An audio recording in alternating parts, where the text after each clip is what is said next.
tu nous emmènes au pays des fées, Zorage de Manon Fargueton. Manon est avec toi. Jeanne, c'est à toi.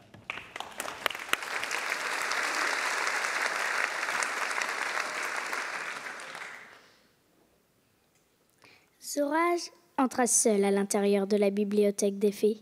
C'était une grotte sombre et profonde.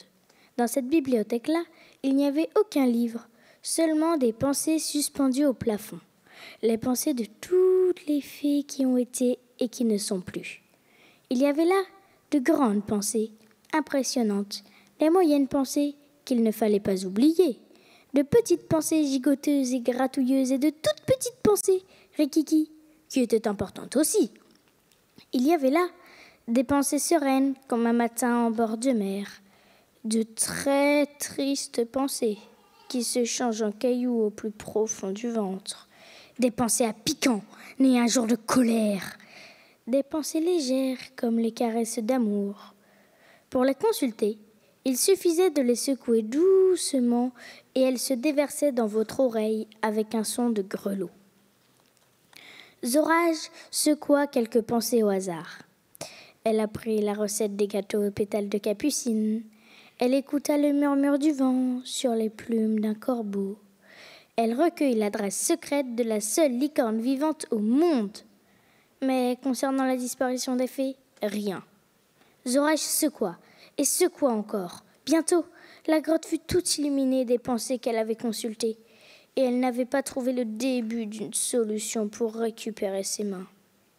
Alors, prenant son courage à deux pieds, elle s'approcha du bassin d'eau noire qui reposait tout au bout de la bibliothèque.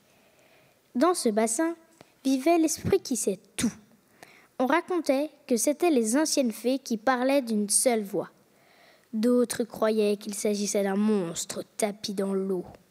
Il y avait même une rumeur qui prétendait que cet esprit venait d'une autre planète.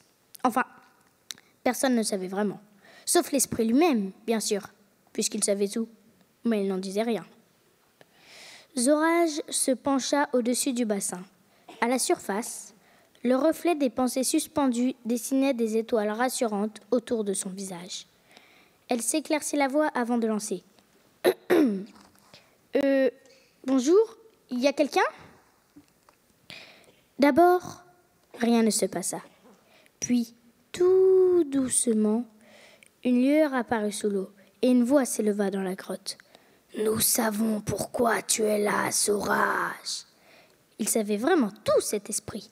Pleine d'espoir, elle l'interrogea. « Vous allez me dire pourquoi les fées disparaissent ?»« Tu disparais parce que les humains ne croient plus en toi. »« Comment ça ?» Ils croient ce qu'ils voient au lieu de croire ce qu'ils rêvent. Ils n'écoutent plus les poètes. La lumière sous l'eau s'éteignit d'un coup. L'esprit qui sait tout était parti. Bravo Jeanne.